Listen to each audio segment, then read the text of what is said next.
somos salvados, pero simbolizado en las aguas del bautismo. Como creemos de que el bautismo es el método más común, aunque hay otros que también pueden ser útiles, depende de la circunstancia, el contexto de la persona. Pero la iglesia evangélica ha practicado la inmersión. Simplemente porque es muy simbólico en este capítulo. Nos enseña de que una persona es bautizada en las aguas, es sumergida en las aguas. Y ese momento de inmersión simboliza la muerte, como sepultado.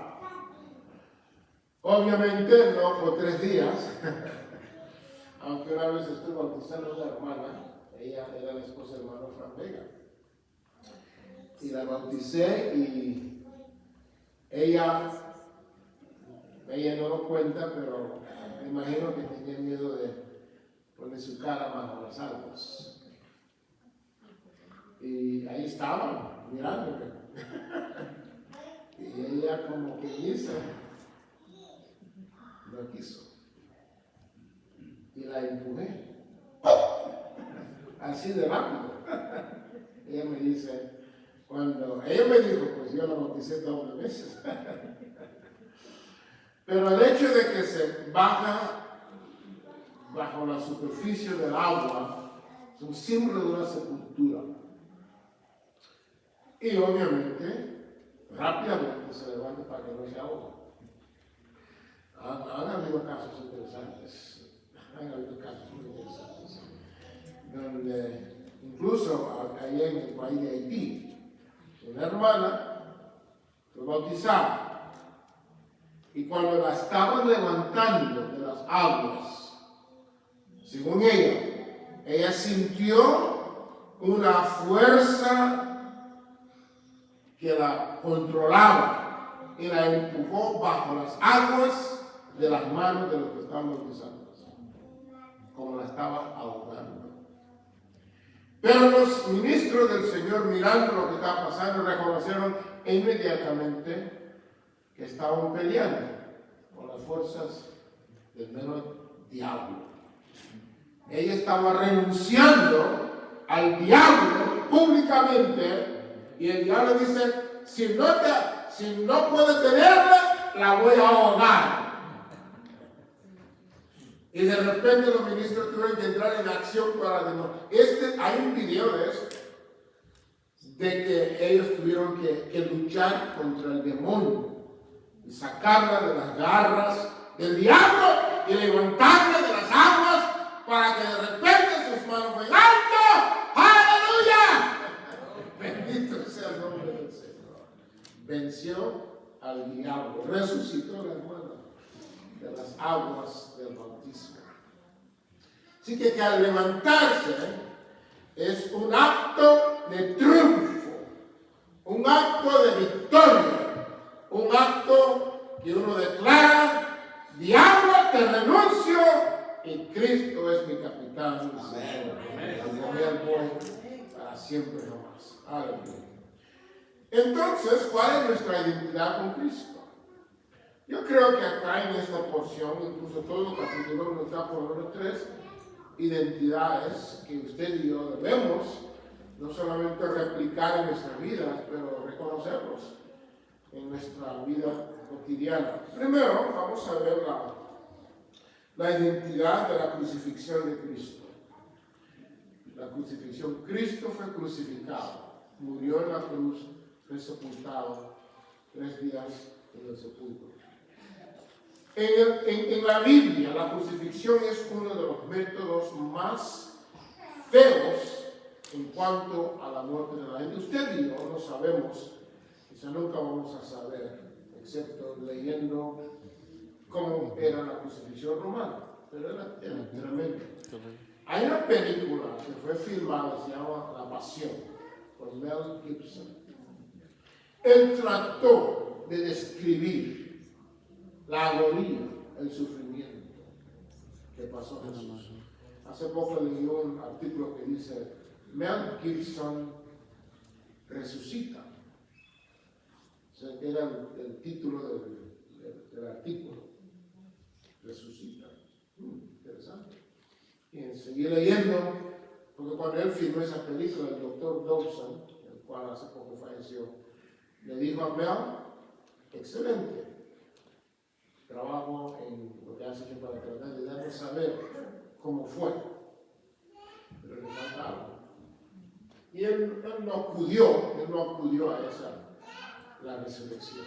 Hubiera puesto el toque final de la resurrección de Cristo en esa pasión. Y este artículo, Mel Gibson resucita, aparentemente ahora va a firmar otro de la resurrección de Jesús.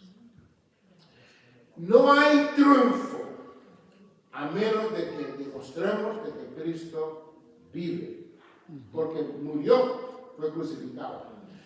Y el hecho de que Cristo tomó la pena de la muerte, del pecado, él cuando caminaba por la vía dolorosa rumbo al Calvario, supuestamente según la tradición romana, estamos tomando, no, la Biblia no declara, quizá por respeto a su majestad, ni las fotografías que tratan de pintar para ilustrar, no nos dan ni cerca de la pena que Cristo sufrió.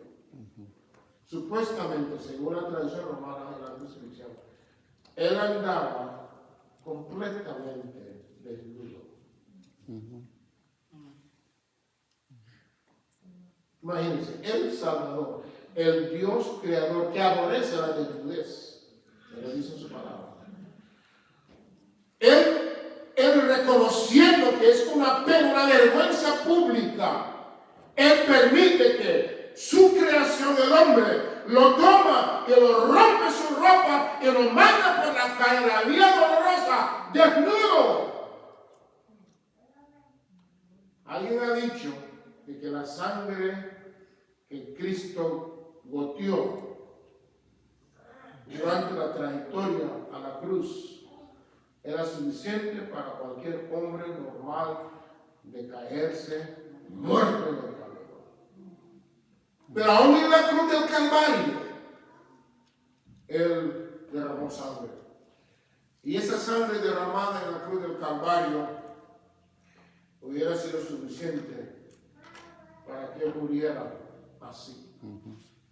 No murió por la pérdida de sangre. No murió por los azotes de Pilato.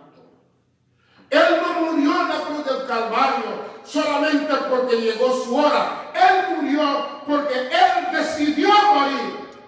La Biblia dice, él mismo dijo, nadie quita mi vida, yo la doy y si la doy la vuelvo a tomar. Cristo se entregó en la cruz del Calvario por usted y por mí. Por lo tanto, nuestra identidad con Cristo en la cruz es estar dispuesto a entregar nuestro todo para la gloria de Dios. Amén. Y hay gente que dice que van a servir a Él, que van a caminar con Él, solamente cuando todo es color de rosa. Pero ya cuando hay pesares y dificultades, huyen. Él murió. Y usted y yo debemos de poder sufrir por él. También dice en 2 Timoteo 2, si fuimos con él, también vamos a vivir con él. Si le negamos, él también nos negará. Así que el apóstol Pedro, supuestamente según la tradición extra bíblica, fue a Roma. Obviamente, en el momento que conectamos a Pedro con Roma, entramos en un ámbito romano. Es decir, que muchas cosas místicas. Pero aparentemente, según el libro de Fox's Book of Martyr, el libro de los mártires, Pedro sí fue crucificado cabizbajo en Roma. Sin embargo, lo habían dado una oportunidad, no quería huir de la muerte. En el camino hacia la libertad, el Señor le apareció. Recuerda que Pedro le había negado antes de la crucifixión. Y ahora Pedro está ante no la niñita, ante Roma. Y de repente lo van a crucificar porque es la cabeza, supuestamente en aquel entonces el líder. Y lo van a matar. Crucifixión. Porque los romanos no lo crucificaron. Por eso Pablo no fue crucificado. Él fue decapitado. Porque la pena de la crucifixión era tan grosera que la ley romana no permitía que ningún ciudadano romano se crucificara. Pedro no era romano. Y lo llevaban a la cruz. Y Pedro, al llegar, después de haber reconocido que estaba escapando una vez más, se dio su vida para ser crucificado. Y Pedro dijo: yo no soy digno de ser crucificado como mi Salvador. Crucifícame cabizbajo. Y así supuestamente me crucificado. Identificó con el Salvador. Es extremo, lo sé.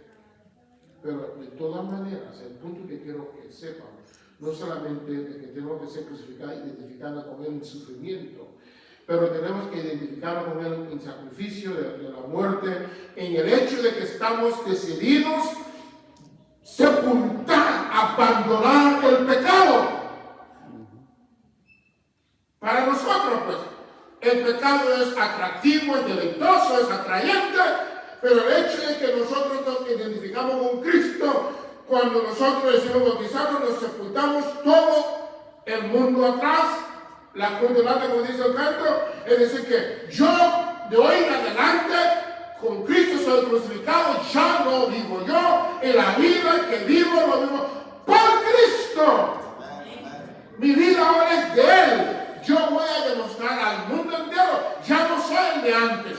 Vamos a hacer como dijo San Agustín una vez, que él andaba por la calle de Milán, y de repente mientras andaba escuchaba uno de sus ex amantes: Agustín, soy yo. Él ignoraba a su ex amante, insistía: no me oyes, soy yo. Y de repente Agustín paró y dio vuelta: sí, te he escuchado que eres tú, pero yo no soy yo morí con Cristo. Y el mundo apelará a usted: no mires lo que hacías antes. Dile al mundo: sí, pero ya no lo hago más. He decidido seguir a Cristo. Crucificado. Segundo, la identidad de su conquista. La identidad de su conquista. Dice la palabra que Cristo fue plantado en la semejanza de eso, pero también lo seremos en la resurrección. Cuando se levante del agua, hay un símbolo. Yo no sé si ustedes han visto el rostro de personas recién renacidas espiritualmente. Hace poco estábamos en un retiro a Yesa. Y fue una de las presencias de Dios más palpables entre los jóvenes que he visto en toda mi experiencia ministerial. Un joven, después del altar estaba lleno, jóvenes buscando al Señor. Y después la presidenta se levanta y un joven se fue al púlpito y empezó a testificar. Quebrantado, testificando cómo Dios obró en su vida. Y mientras que él terminaba, otro joven se levanta, se fue al púlpito y al llegar al púlpito empezó a llorar. Las palabras no le salían. Y aparentemente él dijo que me cuesta hablar en español.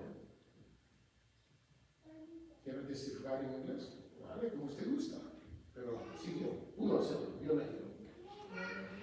Después de que él terminó testificando qué es lo que Dios hizo en él, porque él, mientras que el hermano estaba testificando, él sintió algo adentro que no podía entender. Algo que le decía: vaya enfrente, vaya enfrente. Y estoy aquí, dijo él. Después de que él termina, se fue a sentar, o empezó a ir a sentar. Un hermano se acerca a mí y me dijo, ese joven no ha terminado haciendo cuentas con Dios, debemos orar por él. A la orden le dije. Y de repente él estaba en el altar. Yo llegué, me puse a la parte y empecé a orar con él, y orar con él, y orar con él, y orar con él. Y él clamando y diciendo al Señor. Y de repente yo le dije, ¿cómo estás? Me dijo, siento algo aquí. Y el rostro brillaba. Y con el gozo del Señor, yo no lo entiendo, pero siento algo en mí, que como un fuego ardiendo en mi corazón, hermano, el joven pasó de la muerte a la vida en Cristo Jesús. Déjame decirle algo, cuando Cristo llega al corazón, nos crucifica del pecado, pero nos levanta en vida nueva y tenemos un brillo de vida nueva en Cristo Jesús. La vida crucificada es una, pero la vida resucitada es otra. Bendito sea el nombre de Dios. Cualquiera que sea la persona, usted debe de tener este encuentro con Cristo, donde podrá testificar, Él me salvó, Él me resucitó, soy libre del pecado, tengo la victoria en Cristo Jesús. Esta cuestión de una salvación, un abrazo, una palma una palmada en el hombro, no. La persona tiene que agonizarse en la cruz, en el altar, diciendo, Señor, soy un pecador, tú me has salvado y hoy te doy gracias. Pero la gente solamente quiere vivir una vida a medias. Usted sabe, una de las experiencias más radicales en la vida y la muerte. Usted no lo sabe. Que no ha muerto todavía. Pero, pensándolo, la muerte cambia todo. Cambia la vida del que murió, sea para eternidad sin Dios o en el cielo con Él. Pero afecta la vida externa de la gente, la familia, seres queridos. La muerte es radical, pero la resurrección es más radical. Un predicador americano dijo una vez de que Cristo prestó el sepulcro porque sabía que no iba a estar ahí. Oh, la conquista de Cristo. Él venció la muerte, el pecado.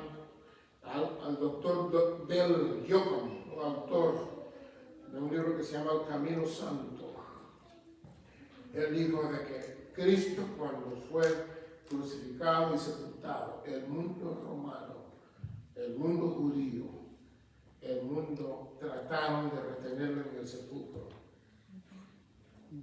Y él cree que mencionó como 5 mundos que trataron de retener a Cristo en el sepulcro. El mundo militar, estaban los soldados. El mundo político, estaba el sello del emperador. El mundo geológico, estaba la piedra. El mundo religioso, estaban también los guardias de los serafines. Hay otro, no me acuerdo. O el mundo monetario, el mundo económico, lo que pagaron a la gente. Esos 5 mundos se pusieron de acuerdo. El Hijo de Dios no tiene poder. Y esos son las potencias de hoy en día. Son las potencias de hoy. Eso es lo que mantiene el mundo en su existencia. Piénsalo bien. Militar, político, económico, religioso, etc. Y hemos ganado. Él no puede vencer estos 5 mundos. ¡Imposible! Pero Cristo no necesitaba ninguno de los mundos. Y él decía que nadie lo detuviese y que nadie le daba libertad. Él se levantó, sacó su ropa de muerte, los forró bien bonito y los puso ahí en el sepulcro. Y se levanta, un poco de polvo y ok, quizás de repente sale del cielo. Me gusta imaginar, sale del cielo esta vestimenta nueva y blanca. ¡Piu! Lo vestido. Pero aquí está el punto que me atrae. ¿Cómo salió? Él dijo, yo doy mi vida, la vuelvo a levantar. Amén. Ahí estaba la piedra. Cristo caminó por el medio de la piedra. Él no necesitaba que la piedra se moviera. Los ángeles descendieron para remover la piedra a favor de las mujeres, para que ellos entraran a ver que Cristo no estaba, no para dejar a Cristo salir. Esa tumba es vacía, porque los ángeles lo removieron. Estuve en el jardín de la tumba, lo llaman el Garden, allá en Israel en el 2010, y aquí está encima de una peña, supuestamente la calavera del Calvario, y ahí arriba estaba supuestamente donde Cristo fue crucificado, y abajo, a un rincón, estaba la tumba, abierta hasta la fecha. Y todo el mundo de la excursión, ahí tomamos su tiempo, yo entré solito, adentro, y ahí, como si fuera como una pequeña plataforma hecha, un escultor lo hizo, para adentro así era un sepulcro, estaba vacía. Y de repente yo dije, wow, puede haber sido este lugar. Estoy palpando, tocando el lugar donde estaba el Salvador, el único que vivió y murió, que su sepulcro es vacío. Mohamed, todos los grandes emperadores de los años, de los siglos, los aparentemente invisibles, estaban sus huesos ahí, pero no era de Cristo, porque Él conquistó la muerte. Él conquistó la muerte. Y usted, joven Sara, hermanos, en esta mañana, les digo, el que le diga que no puede vivir sobre el pecado y vencerlo en día tras día, no saben lo que significa el poder de la resurrección de Cristo.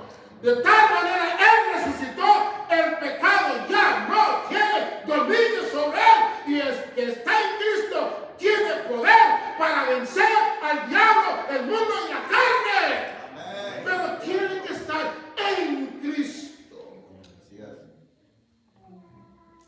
De hecho, que una persona está cediendo la práctica del pecado es porque no han entregado su todo a Cristo y no han resucitado con Él. Él tiene poder. Dice la Biblia que el pecado no tiene dominio. Amén. Para el que está en Cristo Jesús. No somos pecadores, éramos pecadores.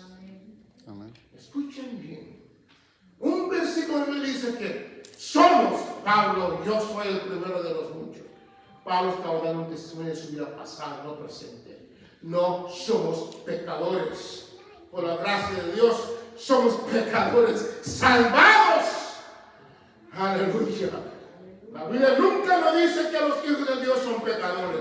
Dice que somos discípulos, somos santos, separados para Él, o cristianos, pero nunca dice que los hijos de Dios son pecadores. Esa doctrina es falsa.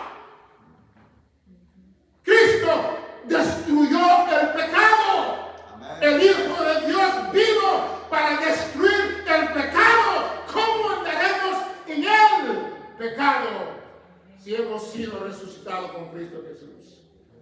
Oh, que Dios nos haga entender la conquista de Cristo. Libre al hombre de la práctica, el poder y la presencia del pecado en Cristo. conquista. Aleluya. Para terminar, tenemos el carácter, la identidad con el carácter de Cristo. Hay dos palabras en Romanos 6. La palabra justicia, la palabra santidad. Ambas hablan acerca del carácter de Cristo. Justicia, declaración de que somos hechos libres de la condenación del pecado. Santidad, andamos en vida nueva. Cristo, cuando nos salva, nos hace idénticos en carácter moral.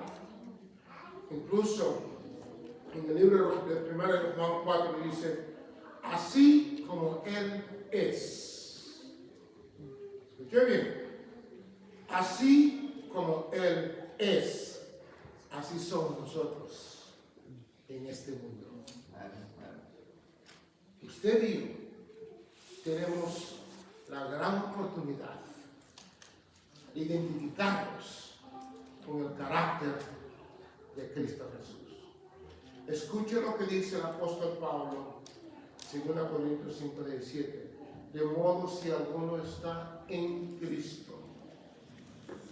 ¿Qué dice? Nueva criatura, ¿qué? ¿Será? Es presente. Las cosas viejas pasaron. La palabra pasar está en el tiempo presente, es decir, que van pasando mientras que vamos caminando con Dios. En la luz Él nos va limpiando de todos los rastros de la práctica del pecado, y una vez que Dios nos muestra, arroja luz en nuestro camino, nos muestra alguna deficiencia, lo dejamos a los pies de la cruz. Él nos limpia y nos liberta, y andamos en el carácter de Cristo en esta vida. Romanos 8:29 dice que nosotros somos predestinados, justificados, para que seamos confirmados a la imagen del Hijo de Dios. La palabra imagen tiene que ver con el carácter de Él. Y la esencia fundamental del carácter de Cristo es santidad.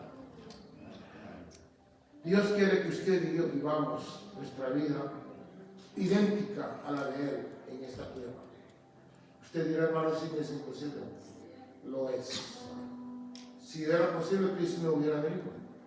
El hecho que Él vino es porque Él quiere hacernos semejantes a Él. Por lo tanto, bautismo, crucificados, muertos al pecado, conquista, poder sobre el pecado, pero gracias al carácter, idénticos a Él en nuestra vida diaria. Adeline, Saraí, felicidades. Pero recuerden algo, recuerdes algo. Usted va a ser tentada, vas a ser ridiculizada, pero no olvides que Cristo murió, resucitó y vive. Y la vida viene en usted. Usted puede confrontar al diablo, el mundo y la carne y vencer. La felicito, la animo, adelante con Cristo. Iglesia, esta mañana, escúcheme bien, abrazan la muerte, la crucifixión de Cristo y la vida de Él en su vida. Y salgan afuera de estas cuatro paredes y digan al mundo, soy de Cristo y tengo victoria. Padre, en el nombre de Jesús, te rogamos por esta